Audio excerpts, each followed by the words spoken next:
Hello? Hi, is this Ryan? Hi, it is. Hi, Ryan. I apologize. I'm a few minutes late. Oh, It's now still an okay time? yeah, absolutely. No worries at all. I understand.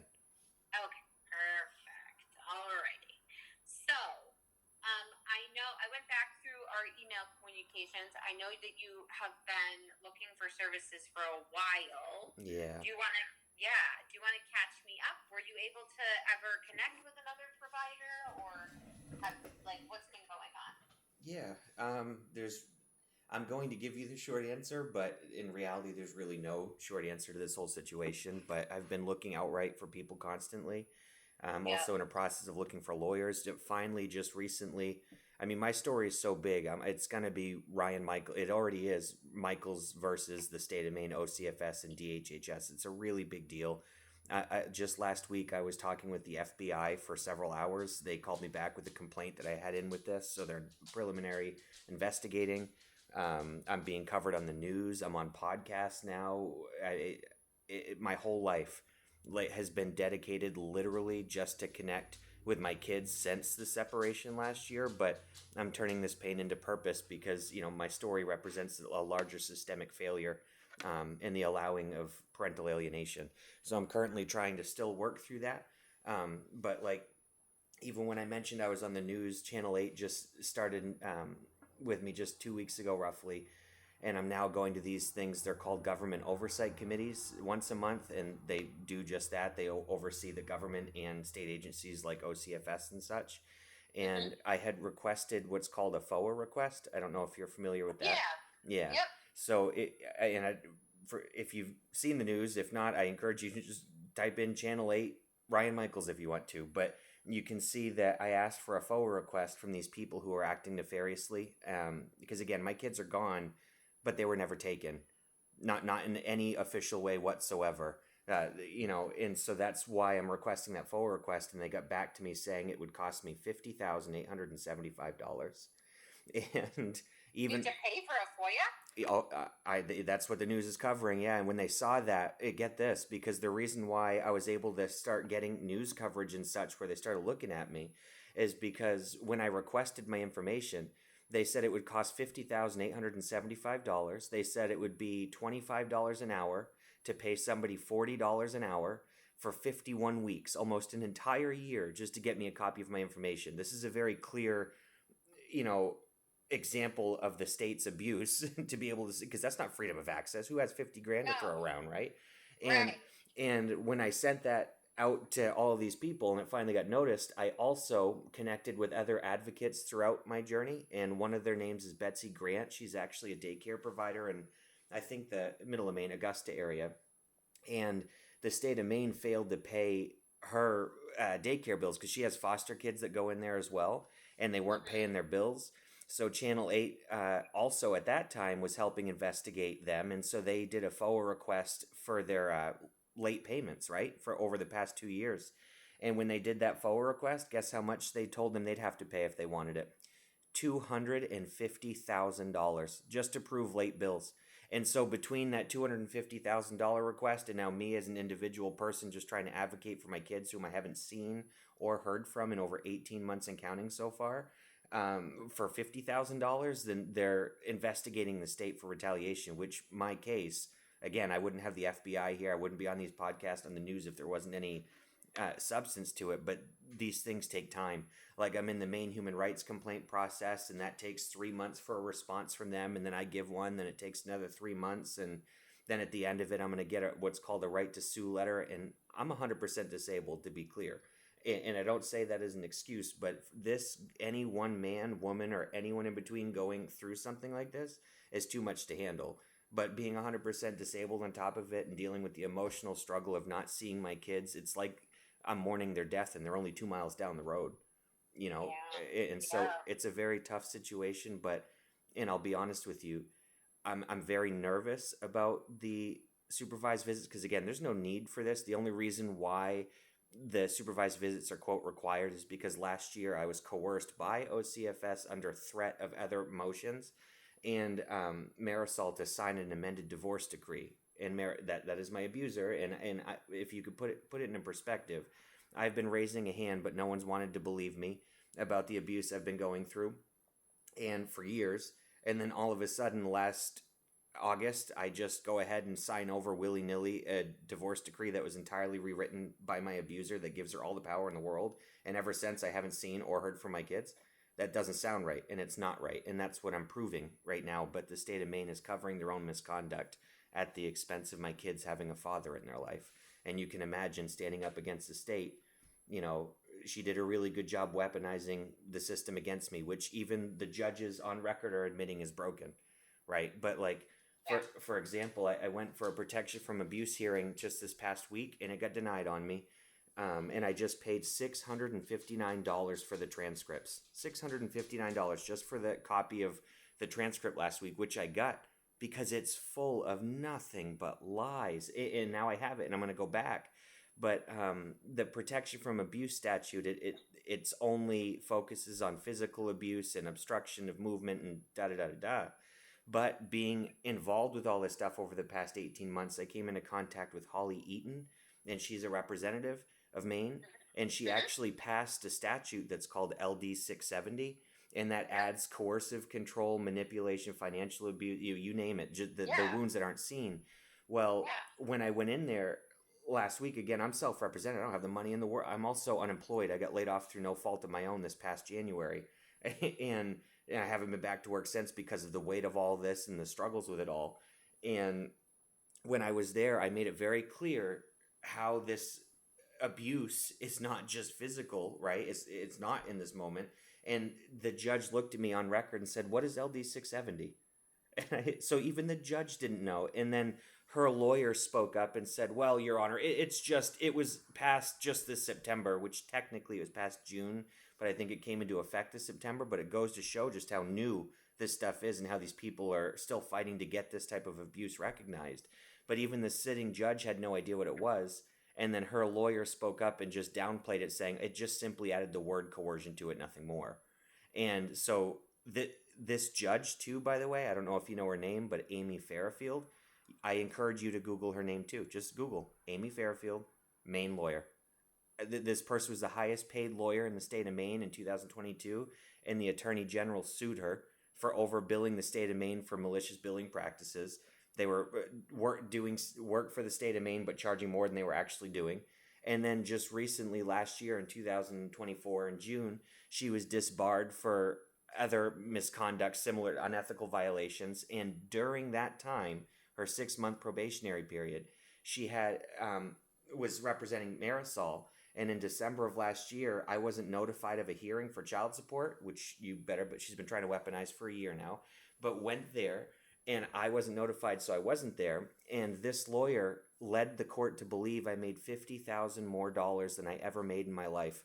And she successfully did it. And now, to my surprise, in February, I got laid off from my job on January 31st. And a few days later, I got something in the mail saying, "Hey, you missed a court date and you have to pay $2,400 a month in child support."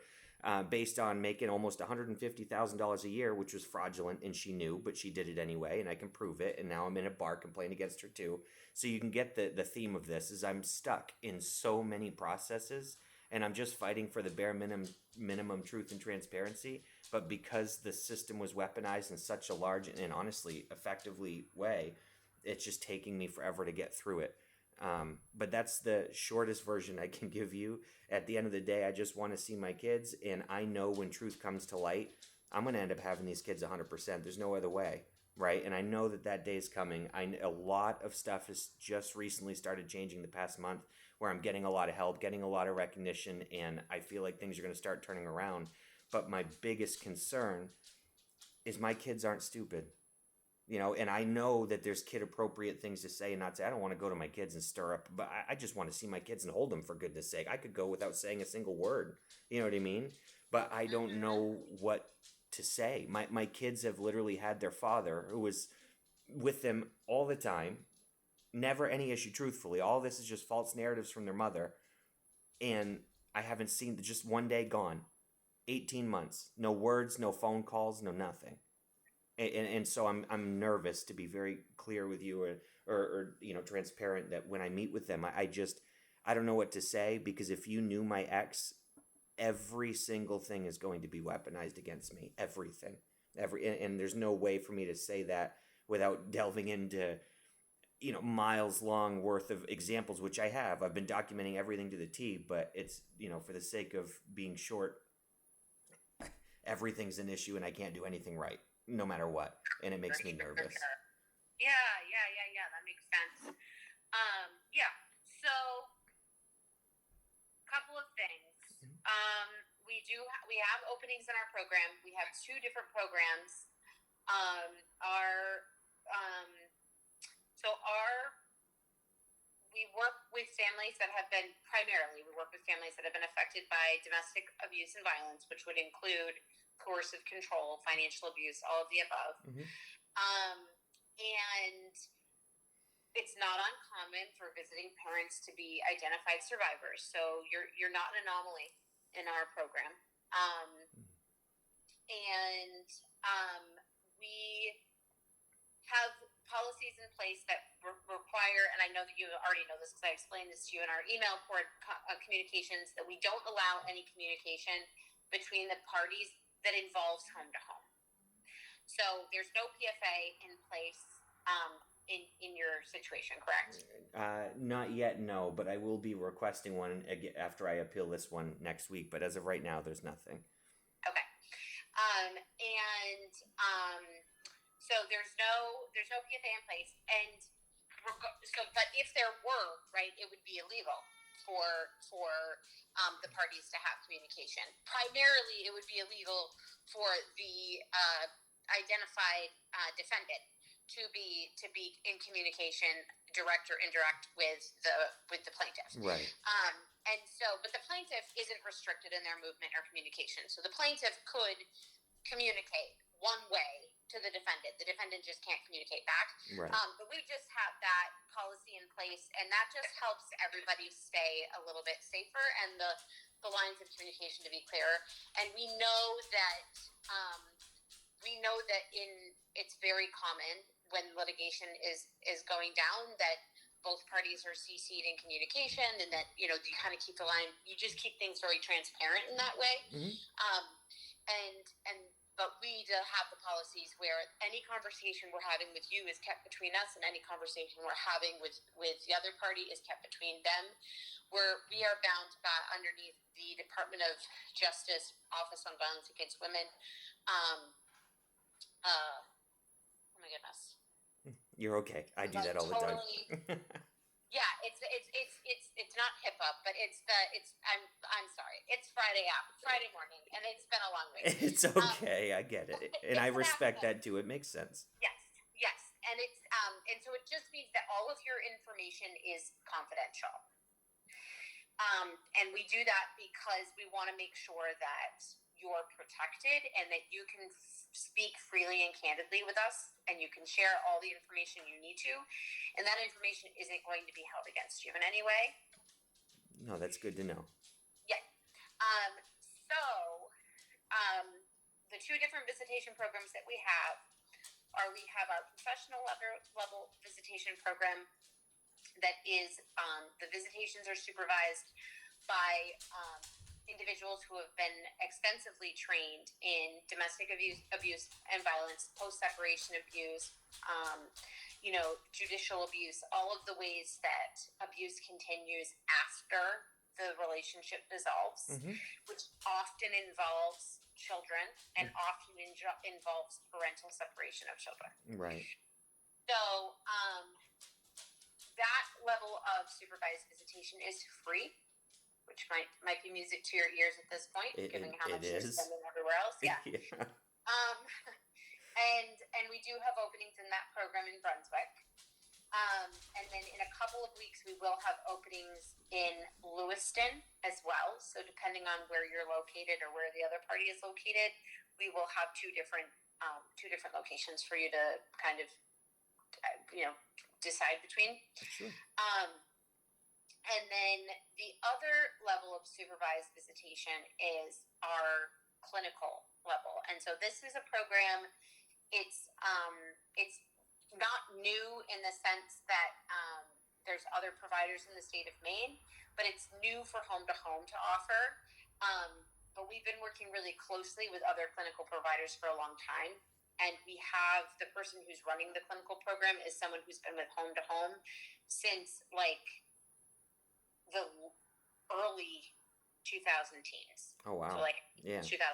They've been with us for a long time. So it's not new. They provide clinical supervision for all of our professional staff. Mm-hmm.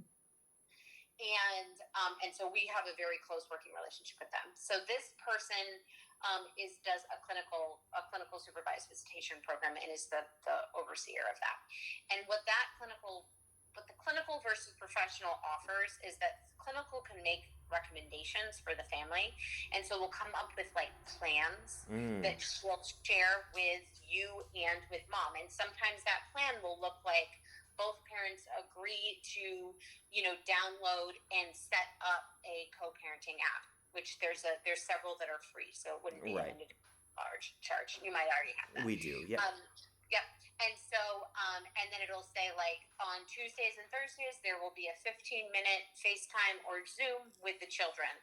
The conversation will, the only people present for that conversation will be both parents and the children. The custodial parent will give the children a 1-minute warning when the 15-minute window is coming to a close, and then it's the visiting parent's responsibility to say, okay, leave on an appropriate note. No parent may make any disparaging comment or negative comment about anything right during it. And then in addition to that, they may say, okay, and then on Fridays, the custodial parent will provide to the non-custodial parent a weekly update about the children. Right. So that could be something that's put in place like week 1. Mm-hmm. So it helps create like some framework for how we're going to intervene and how supervised visitation is going to help kind of create a reunification plan. And believe me, everything you're saying, I don't know if this one's not free, but even if it's not free, I'd be willing to go that route, because I feel like this, my goal is to be as truthful and transparent as absolutely possible. The more oversight that I have, the better, because I feel like everything you just touched upon, that framework, that, the planning piece of it is crucial. Yeah. Yes. So the clinical program is not free. It's billed at $65 an hour, and it's 2-hour blocks. And so essentially what happens is both parties participate in a assessment, and then the children as well are part of the custodial parents assessment, where they meet with the clinician, they answer a bunch of questions, they give a history of the case, all that information that you want to give, and you can share whatever you want. It is protected. Sure. And then that would be VAWA. That's the acronym. Okay. It just came to me. Gotcha. It's VAWA. And so that's $130 for each parent, so it's $260 for both. And then each visitation that you would have would be a 2-hour block. You might not actually be with your children for the entire 2 hours, but you will be receiving services for the entire 2 hours. Some of that 2-hour block might be a one-on-one meeting with the clinician and you. It might be a one-on-one meeting with the children and the clinician, or it might be a one-on-one meeting with the custodial parent and the children, but it's a 2-hour block. And so that's $130. So it's essentially every time you come for a service, it's $130. We know it's not cheap. We are trying to identify different ways that we can get some like scholarship funding for it. We don't have it there yet. Mm-hmm. But the other piece is that you can do, you could do both programs at the same time. You don't have to pick and choose. So like you could go through the clinical program, and you could do like the assessments and then do a clinical visit once a month. And then the other 3 weeks could be regular professional level supervised visitation. We share information between the two programs. We meet monthly and do clinical supervision. And so it wouldn't be that that whatever that service plan is that they put into place, would last for the full month as opposed to like happening between week to week. Does that make sense? It does. And I just want to applaud you for how well you're explaining all this, because I'm thinking of these things, and then before I'm even able to ask, you just lead right into answering it, because that's exactly what I was going to ask. Because I think maybe if I had the choice in it, I would like to do the clinical approach, even for like the first month, if possible, and then to really set up something steady and get some consistency and oversight, and then after the month do like once a month clinical, and then the other 3 or whatever we do, the other one would be great. Yeah, yep, we can definitely do that. Okay. So what we have is, and so the other piece too is that the clinical assessments can potentially happen over Zoom. They don't have to be in person. Mm-hmm. And so that's great. It saves you guys a trip. And it makes scheduling happen a little bit faster if we're not trying to navigate, getting people in person. Sure. And we have, and then the visitations obviously are in person. So we can do that. Why don't we finish getting some information from you? Sure. Like your basic contact information, all that kind of good stuff. Mom's contact information, if you have it, your kid's name, date of birth, and all that good stuff. Does that sound good? It does. Okay. All right. So I have you down as Ryan Michaels. Mm-hmm. Phone number 207-216-7955. Yep. And email is R T as in Tom, G as in Gary, M as in Michael, MICH @gmail.com. Yep, that's it. Okay. What is your mailing address? It is 215 Long Swamp Road in Berwick, and that's 03901.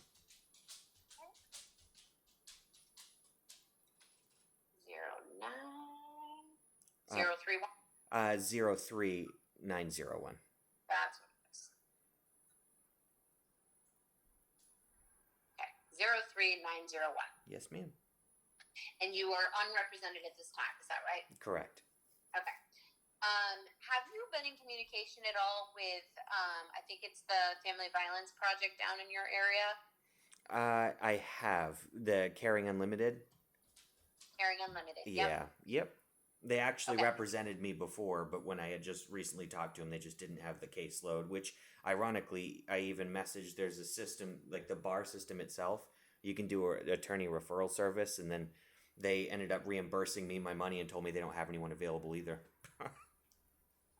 I actually have email proof of that. It's wild, and I know I'm not the only one. They must have a shortage of something, or yeah, I don't know. Yeah. That's a bummer. Okay. Okay. And then I have okay, so I have Marisol, and does she go by Marisol Michaels or Marisol Guerrero? I'll say Michaels because that's how she just clarified to the court, but it's Guerrero everywhere else. It flip flops, yeah. Okay. Do you have a phone number for Marisol? I do. Okay. It is 207 459 9708. 9708. Okay. And I have their email.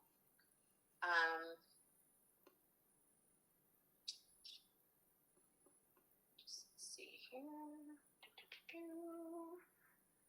Okay. And so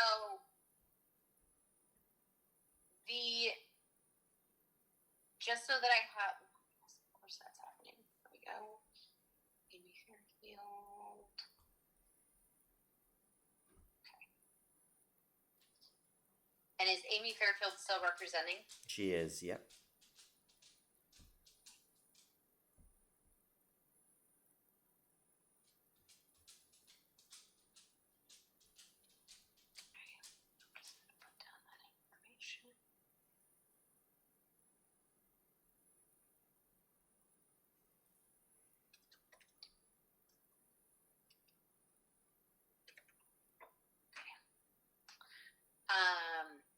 Okay. So, how many kiddos? 2 kiddos. Okay. And let's start with your oldest. Okay, so that's Maddox Michaels. MADDOX? Yes. Okay. And how old is Maddox? His birthday is March 4th, 2016.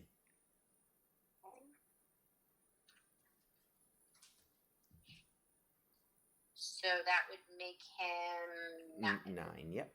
Okay. And then there's Maverick, Maverick, Michaels. Yep. And his birthday is May 1st, 2017. He's 8. Ooh. You guys just banged him right up there. It was close. Yeah. 5, 1, 17. Okay. Do either of your children have any food allergies or medical conditions that we need to be aware of? To my knowledge, the answer is no, but I haven't seen or heard or had any connection with their healthcare at all in the last 18 months. And one thing that I was notified of is that Marisol's trying to get an IEP for both of them. And I was at one of those IEP meetings earlier this week, and there was mention of, quote, several diagnoses, quote, but I don't know what that is, and I don't have any information, and right now it's just hearsay off of just that call, so I'm not quite sure. Okay. All right. Yeah. So I'll see if I can get that information when I speak with them. Okay. So right now there is a standing divorce order. Is that correct? Yes. Okay. And in that order, when you have a chance, send us a copy of that. Sure. In that order, does it specify contact? It does. Yep. And what does it say? So I do think, and I'll send it again if I need to, but in our email chain already, I think it's on the first or second email attached. But okay. Yep. But if not, I'll go ahead and send it again. But as far as I know, because I've only looked at it actually, to be honest with you, I don't even think I looked at it. I've been going off of the word ever since I just signed it that last August. But it says that I get 1.5 hours of supervised visitation a week. However, that was entitled, and I haven't had it yet, but it doesn't have to be supervised either. We could agree on it. So, like, to begin with, she offered me 5 people, and I said yes to all of them, but then they were later just taken away. And it's supposed to be increasing, but here we are again. So it's kind of weird. It hasn't been followed since the beginning. Okay. Yep. And so what I have is the divorce modification proposal. Oh, oops. Okay. Yeah, I can send you the full one. Perfect. That would be great, because then it's official. Yeah. And I will be able to let me just double check that that's what I have. Yeah, it looks like it's just the proposal. Okay. Yeah. Yes. So so it's saying supervised visitation for 1.5 hours a week, but not supervised. Did you say if it was in public? No, it says that no supervised visits are needed at all if we can. Well, if we can. How does it word it? Oh, if the parties agree. Yeah, but I mean, she gave me 5 people, and I agreed to all of them, and that didn't work. So here we are. Oh my gosh. Yeah. The allocated partner has the right to regard semantics and Maverick. Parents will have the right to input in all aspects. Shall have the right to find great decision making, educational. Okay, each parent must have access to records. Is entitled to a minimum of 1 visit per week for a minimum of 90 minutes. Defendant shall make every effort to accommodate a second visit per week if her work schedule and children's schedules allow. Visits shall be fully supervised by a mutually agreed upon supervisor. In the event that none of those individuals are available to supervise, the visits may be professionally supervised. Okay. Parties may agree in writing to increase the plaintiff's visitation. However, the decision to increase visitation shall not be made without consulting the children's therapist. Okay. So they're still okay. We'll find it if they have a therapist. Well, their therapist their therapist ended service because of me, because they said my emails were threatening. And they weren't, and so that's another whole thing that I'm involved with too, because it was the boys had baseball, and because of even how you just read it, right, just supervised visits are okay, and those people were given, and I was going to go to a public game to watch them at their baseball game after not seeing them for about a year. So that was I was like, all right, it's a public game, I can go there. And so I was working with the therapist to talk to the boys to prepare them before just seeing dad randomly show up, because mom wasn't being cooperative with that at all. But that ended with her telling them that they didn't want to have services anymore. So I don't even think she's with a therapist right now.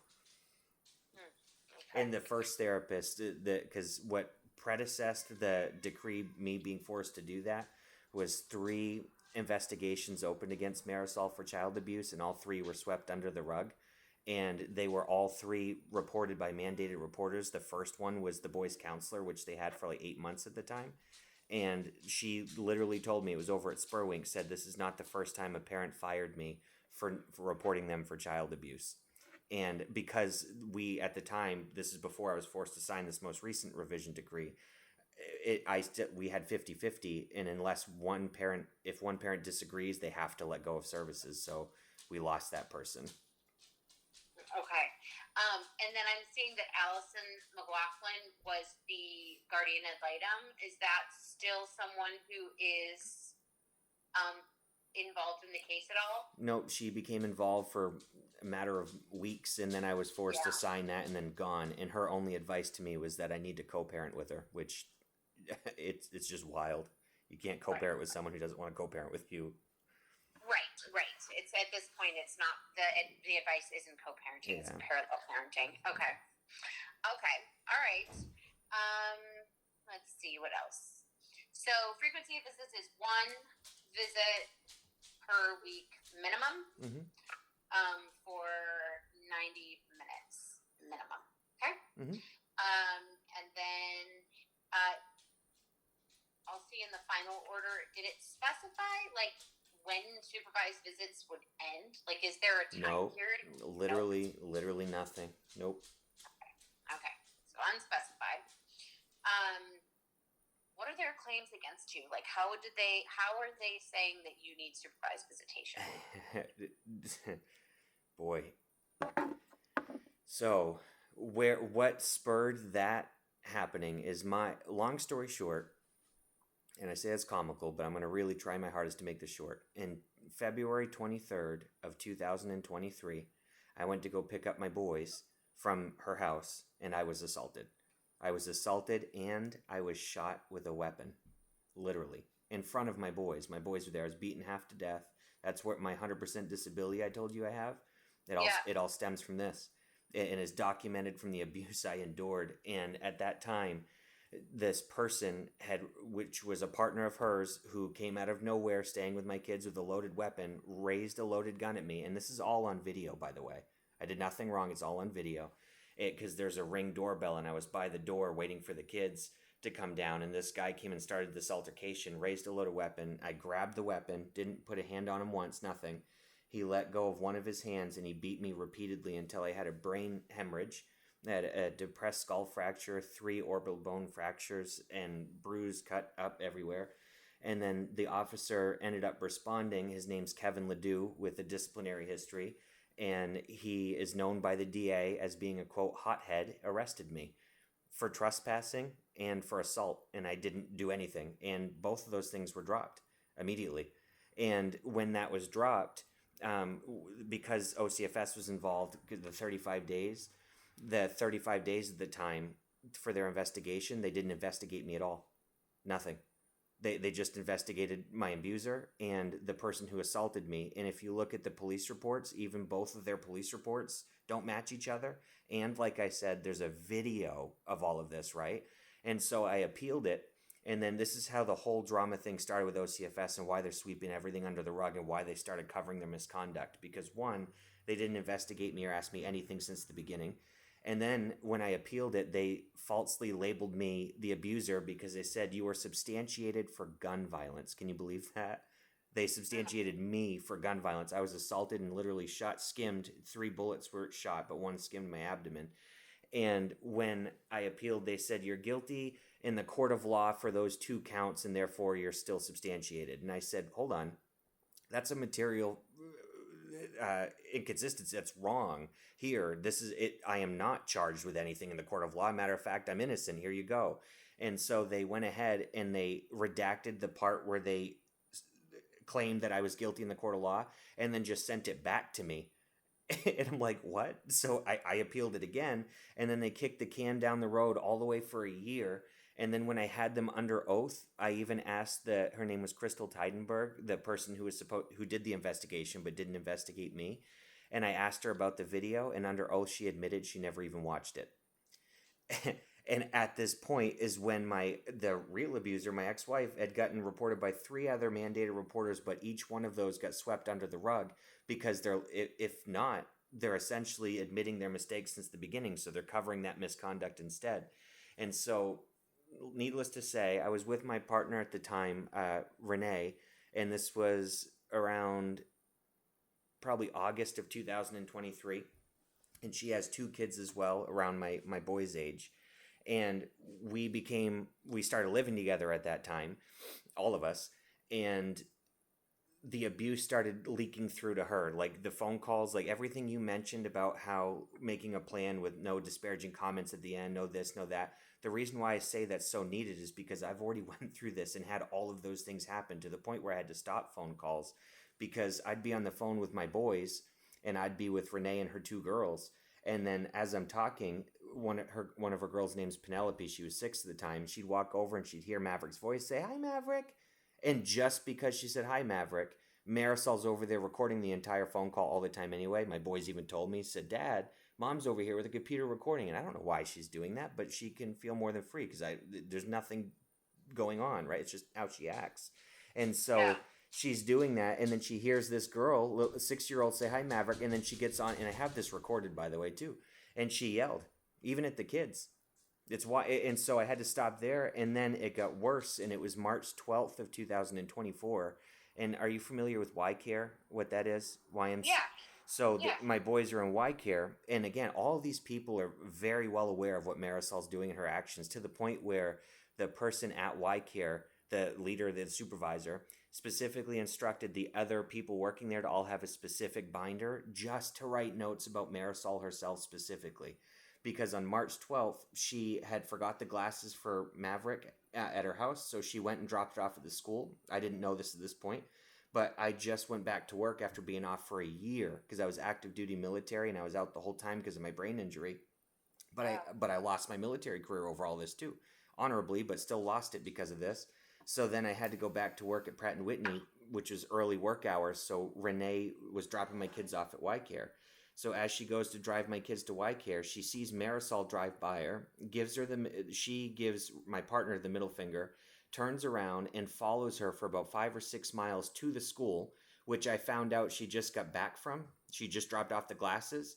And then she turned around to follow Renee there, claiming she was dropping off glasses, but that's not true. She already did that. And then she ended up yelling at Y Care, saying she's not allowed to drop off my kids. And she did this in front of all the kids there and all the staff. And then she even blocked Renee, my partner, inside of the driveway. And not only that, Y Care, they have their, like, I don't know the title, but it's like the regional manager or whatever, wrote an actual memo about the whole event. And everything I just told you is included in there. And I Wow. went to the police about it. But the issue is remember how I told you I was wrongfully arrested? Yeah. Yeah. Well, that came from this town, Berwick Police Department. And my goodness, do I have issues with these people? Like, honestly, the misconduct here, it's all tied together. It was one domino after another, and these people don't want to admit fault. And when I went there to show them this, like, look, even Y Care wrote this. She's yelling at the kids. She's yelling at the staff. She's blocking her in the driveway. Their answer was to keep documenting. That's it. Keep documenting.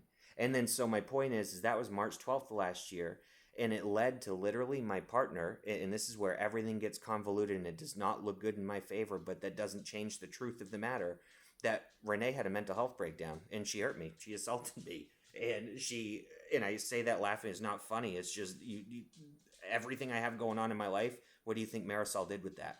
And she actually ended up getting diagnosed with bipolar, my partner Renee, and she's been under care ever since then. But she literally had a health break because of all of this constant abuse she was put through, because everything I've been going through, she's been going through too, not only as a partner in hearing and whatever, but she was actually being targeted by the same abuse. And now Amy Fairfield has been doing the same thing with her, because that Amy Fairfield is the lawyer for Marisol. She also became the lawyer for Renee's ex-husband.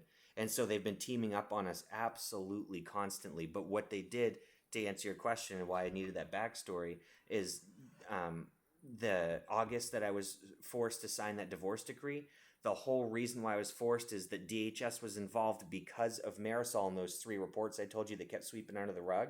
But then they Yeah. came out and filed what's called a jeopardy petition, which I don't fully know what it is, but I know it's terrible. And my court-appointed lawyer said, listen, you have two choices. You can go fight these people at jeopardy, which you've already seen what the department's done to you and how they've treated you. That's not going to change in the next week. So I would encourage you to just take the deal and then 6 months later go to court. And I said, that's not justice. It's not. And I said, since the moment my kids were born, I have a duty as their father to stand up for what's right and to protect them, even if that's against whatever threat of whatever this stuff is. And I told her I wanted to fight it, but she told me no. And so when I was there to sign that decree in August, the judge looks at me and says, do you agree? And I said very specifically, because it's under oath and it can be paid for, transcript probably cost me another $600 though. I said, it's the choice that I am having to make. Because why? I've already made it very clear. It's in writing, it's in emails, it's in testimony, it's in recordings. Why would I hand my abuser all the power when I've been saying, hey, help me from abuse? It doesn't make it, but that's the situation I'm stuck in, because these agencies would refuse to, help, because by helping, they're going to have to admit their misconduct. But that's where it's now Michaels v. State of Maine, and that process doesn't, go very quickly whatsoever. Right. Okay. And what kinds of abuse did you endure during the course of your relationship with Marisol? Oh my goodness, everything. And I don't literally. She had choked me, literally hand right to the neck over probably 30 seconds. She punched me repeatedly. I've had marks that police had came out. They've arrested her, and not even until just recently, like after I divorced her in 2021. I was going through paperwork, actually, I think in 2023, because of all this stuff that was going on.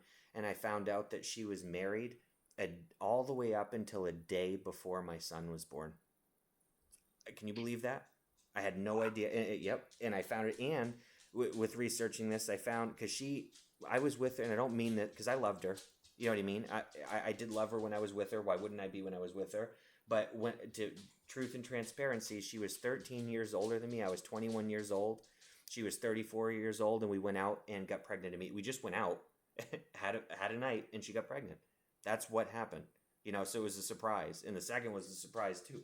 But either way, when she first got pregnant, I made the decision at the time, hindsight's 2020, not the right decision, but to say, all right, well, we're going to get together, we'll get married, we'll get a house, whatever. And I wasn't making good money back then at all. I was living check to check, and I ended up buying this house that I'm still currently in today for that family. And she's got 5 other kids from 5 other dads. So I had 7 kids, and I took care of absolutely all of them, have this house for them and everything. And, that's what I was saying, is when I looked back, not only is there that 13-year difference, but she got arrested for domestic violence and convicted guilty in 2001. I was 9 years old when she got convicted guilty for the first time. And during my time with her, she was convicted guilty of domestic violence against her daughter. And that was in 2019. This is like what led up to me leaving her and divorcing her in 2021. And all of this is just overlooked. Every bit of it. And I have nothing on my record. Not one guilty thing. Nothing.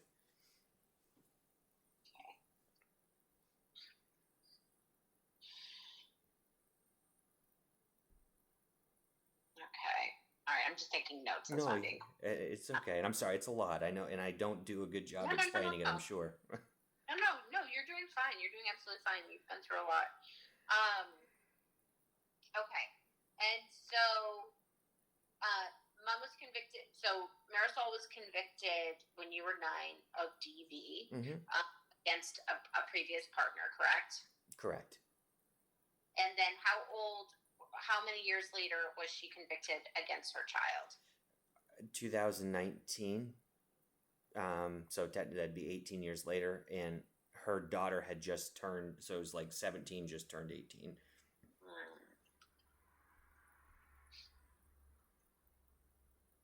Okay, 2019, you said? Yes, yeah.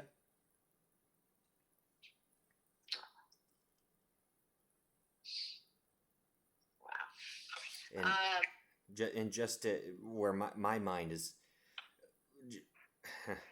I tell my therapist and my doctors, and I'm going to say this to you, the only reason I'm hesitating is, speaking my truth gets me harmed more often than not, and maybe it's just my trauma response, but I'm not going to let it stop me from being truthful, that I truly believe in this moment, like I've lost my mind.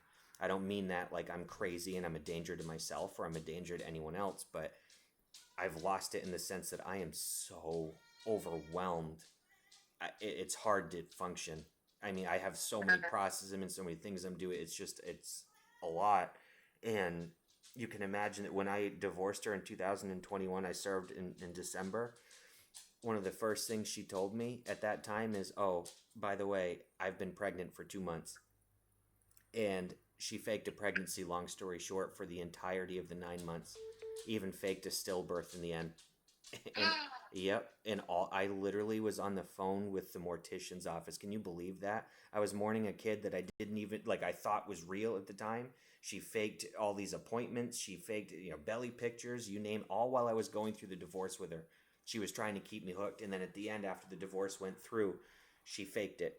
And like I told the court too, I told him about this and I said no one that fakes a pregnancy in general, but all the way through to the end is okay. And like, remember when I told you I've turned pain into purpose and I'm trying to advocate for reform and such? I also created my own business, and it's nothing. I haven't, quote, done anything in the sense that you would think a normal business. It's just an online presence essentially for mental health and wellness, and it's called Together We Grow. And it's about educating, empowering, and supporting recovery in all things mental health and well-being. And the reason why I say that is that I want to become, it is a passion of mine, but I want it to turn into something one day. And I can't do that while I'm suffering, but it doesn't mean I can't start, because one step at a time, before long I'll look back and I'll be a lot farther than I was. And I am. It's been a year and I've actually accomplished a lot with it. But my point is that I have empathy baked into my heart. Anyone that knows me knows that. Empathy, I'm not saying I'm perfect. I'm not saying I'm not capable of, getting angry just randomly or, whatever. I'm human, but I am I would give you the shirt off my back. I care about people's mental health more than anything because I know what it's like to be stigmatized and to be told you're something you're not. You know what I mean? And so my point is when I say these things, that she will twist them as I'm defaming her or something. You know what I mean? But that's not the case. Anyone who fakes a pregnancy for 9 months, anyone who fakes a pregnancy at all, but let alone a stillbirth, is not okay. That's not me being harmful. I wish she's the mother to my children. If I struck a $2 million jackpot today, I'd be giving her money to pay off all of her stuff and take care of her too, even to this day. You know what I mean? Because that's the mother to my children. But it's just sad. Yeah. Okay. Well, you're certainly not alone in feeling that way. Many abuse survivors do question their own sanity. Yeah. Because you've been marinating in a literal insane situation. Yeah. And so those of us who are grounded in reality have often start to think like, okay, this is so crazy. I must be making it up. I must be crazy. Well, what's wild is I've had many of those thoughts, but I've been with BetterHelp for a little over a year now, and I've been with counselors like for years now. You know what I mean? Yeah. And the only reason why I had disconnection and care is because the first one in the military shipyard retired, and then the next one I got hooked up with there retired, and then I got out of the military, so I got BetterHelp. But my point is every email I'm sending, like to that counselor who ended up discharging my sons, claiming my emails were threatening, those emails that I send to my therapist first. I'm asking my therapist. I'm having active conversations with my therapist about every single detail, and she's literally telling me, and it's in record, like writing, and she even notates our calls afterwards, and you can see clear as day. I'd release it to anyone. That she herself sees all of this. And she's like, she's rooting for the FBI to actually do this. She's rooting for the news. She's rooting for, so my reality is validated by my entire care team, both mental health therapists, psychiatrists, anyone that's seeing me and helping me on the VA side sees all of this, but the court's refusing to acknowledge it. So I have it's like a cognitive dissonance thing, which I just recently talked to my therapist about. And it's mind melting. It doesn't make sense to me. Yep. It's so true.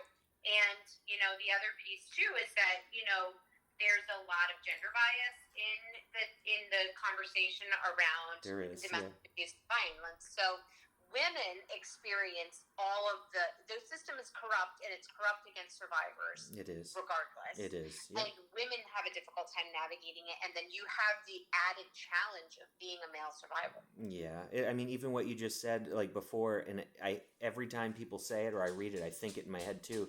You mentioned that there's something law, women's law.org or something. The Office on Violence Against Women. And I'm not saying that women don't experience it either, because you're absolutely right. It's corrupt against survivors, and that doesn't matter with gender, but it does add an additional layer, and that's not to take away from women, but it just, as you can even see the way things are written, it's just sad. Oh, absolutely. Absolutely. Exactly. Okay.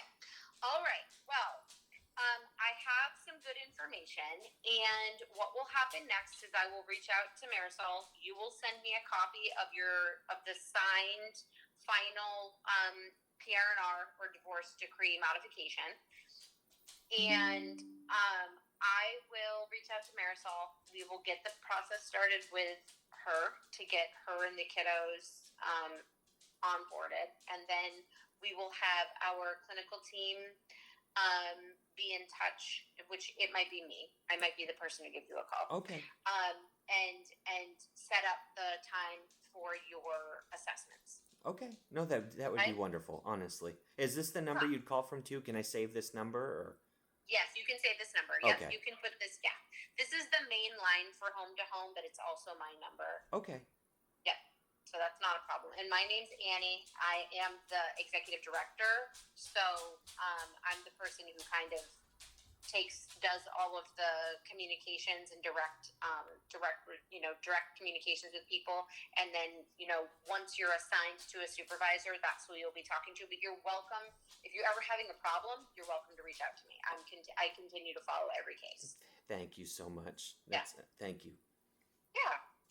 Okay. All right, Michael. Well, Ryan, it was really nice speaking with you. Take care of yourself today. And I hope that, just know that we, this is our wheelhouse. So, I know you've been intersecting with a lot of different providers who maybe didn't intend to cause harm to you. But you've been harmed by the systems, and I'm hopeful that our intervention will stop some of that cycle for you.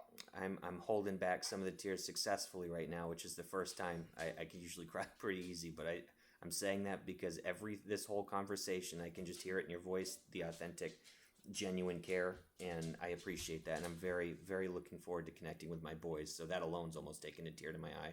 Just the fact that I can see them anytime soon is wonderful. Yeah, good. Okay.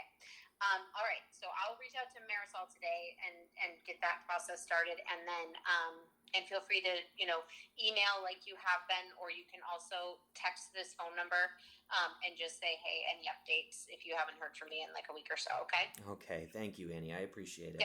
Yeah. You're welcome. Okay. Bye-bye.